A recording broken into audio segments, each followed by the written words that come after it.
Welcome student, this is your history class 7 chapter 2 part 3. Sultan Mahmud was also interested in finding out more about the people he conquered and entrusted a scholar named Al-Barani to write an account of the subcontinent. This Arabic word known as the Kitabul Hind remains an important source for historians. He consulted Sanskrit scholars to prepare this account. सुल्तान महमूद अपने द्वारा जीते गए लोगों के बारे में कई बातें जानना चाहता था और उसने अल-बरानी नामक एक विद्वान को इस उपमहाद्वीप का लेखा जोखा लिखने का काम सौंपा।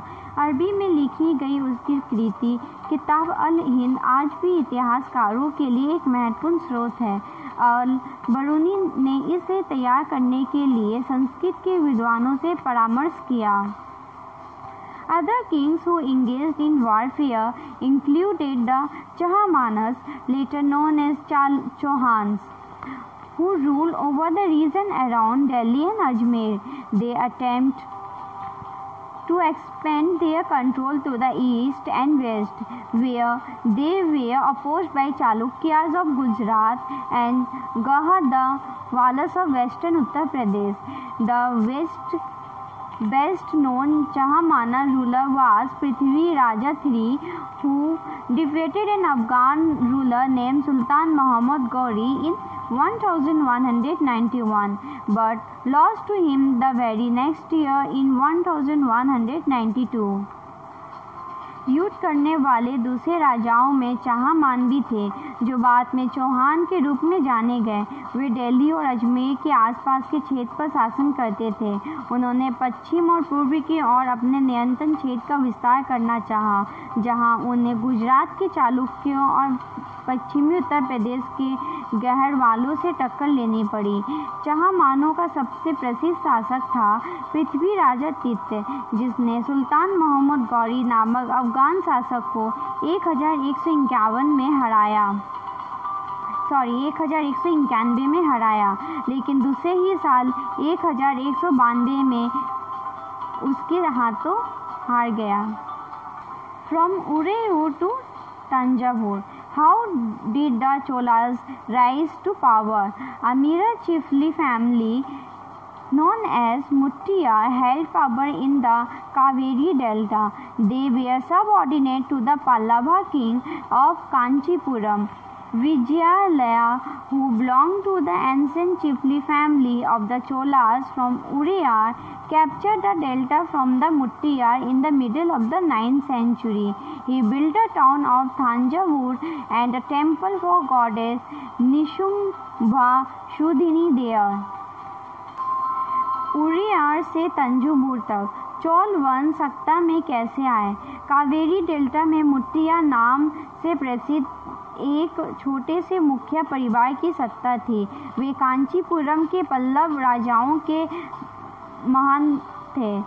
उरियार के चोल वंश से प्राचीन मुखिया परिवार के विजयालय ने 9वीं सदी के मध्य में मुट्टियार को हराकर इस डेल्टा पे कब्जा जमाया। उसने वहां तांजूबुर शहर और निशुम्भ सुधनी देवी का मंदिर बनवाया। The successor of Vijayalaya conquered neighboring region and the kingdom grew in size and power. The Pandyan and the Pallava territories to the south and north were made part of this kingdom.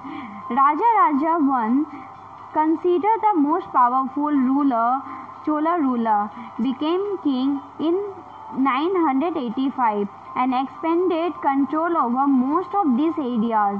He also recognized the administration of the empire. Raja Raja's son, Raja I, continued his policies and even raided the Ganga Valley, Sri Lanka and countries of Southeast Asia, developing a navy for these expeditions. Vijayalaya के उत्तर अधिकारियों ने पड़ोसी इलाकों को जीता और उसका राज्य अपने क्षेत्रफल तथा शक्ति दोनों रूपों में बढ़ाता गया। दक्षिण और उत्तर के पांड्यान और पल्लव के इलाके इस राज्य का हिस्सा बन गए। राजा प्रथम, जो सबसे शक्तिशाली चोल शासक माना जाता था, है 985 में राजा बना और उसी ने इसमें से ज़्यादातर क्षेत्रों पर अपने नियंत्रण का विस्तार किया। उसने साम्राज्य के प्रशासन का भी पुनर्गठन किया। राजा के पुत्र राजेंद्र प्रथम ने उसकी नीतियों को जारी रखा और उसने गंगा घाटी, श्रीलंका तथा दक्षिण पूर्व एशिया के देशों पर भी हमला किया। इन अभियानों के लिए उसने एक जल सेना भी बनाई। Splendid temples and bronze sculpture. The big temples of Tanjavur and Gangaikonda Cholapuram, built by Raja and Rajendra, are architectural and sculptural marvels. Chola temple often became the nuclei of settlements which grew around them. These were centers of craft production. Temples were also endowed with land by rulers as well as by others. The produce of this land went into maintaining all the specialists who worked at the temple and very often lived near it. Priests, garland makers, cooks, sweepers, musicians, dancers, etc. भव्य मंदिर और कांस्य मूर्ति कला। राजा और राजेंद्र प्रथम द्वारा बनवाए गए तंजावुर और गंगाईकोंड चोलपुरम के बड़े मंदिर स्थापित और मूर्ति कला की दृष्टि से एक चमत्कार है। चोल मंदिर अक्सर अपने आसपास विकसित होने वाली बस्तियों के केंद्र बन गए। ये शिल्प उत्पादन के केंद्र थे। ये मंदिर शासकों और अन्य लोगों द्वारा दी गई भूमि से भी संपन्न हो गए थे। इस भूमि की उपज उन सारे विशेषज्ञों का निर्वाह करने में खर्च होती थी जो मंदिर के आसपास रहते और उसके लिए काम करते थे, जैसे पुरोहित, मालाकार, बावर्ची, मेहतर, संगीतकार, नाटक इत्यादि। In other words, temples were not only places of worship, they were the hub of economic, social and cultural life as well. Amongst the craft associated with temples, the making of bronze image was the most distinctive. Chola bronze image are considered amongst the finest in the world, while most images were of deities. Sometimes images were made of devotees as well. दूसरे शब्दों में, मंदिर से पूजा आराधना के स्थान नहीं थे, वे आर्थिक, सामाजिक और सांस्कृतिक जीवन के केंद्र भी थे। मंदिर के साथ जुड़े हुए शिल्पों में सबसे विशिष्ट था कांस्य प्रतिमाएं बनाने का काम। चोल कांस्य प्रतिमाएं संसार की सबसे उत्कृष्ट कांस्य प्रतिमाओं में गिनी जाती है। ज़्यादातर प्रतिमाएं तो देवी देवताओं की ही होती थी, लेकिन कुछ प्रतिमाएं भक्तों की भी बनाई गई थी। This is the end of this video.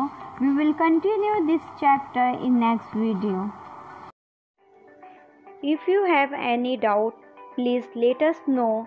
We will try to clear your doubts in another video. अगर आपको कोई संदेह है तो कृपया करके हमें बताइए। हम अगले वीडियो में आपके संदेह को दूर करने का प्रयास करेंगे।